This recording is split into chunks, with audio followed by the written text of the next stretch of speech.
សុខស្ដីបាទខ្ញុំឈ្មោះស្កង់បាទមានជនជាតិថៃ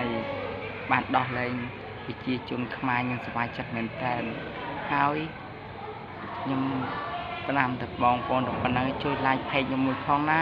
បើឃើញជួយ share ជួយឲ្យបាន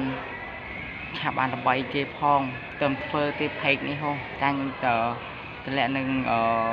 page នៅក្នុងនឹងឲ្យអរគុណបើសិនមកជួបយើងខ្ញុំនឹងស្រែកប្រាប់ថាងុំណាំអូនជ្រើយកគេ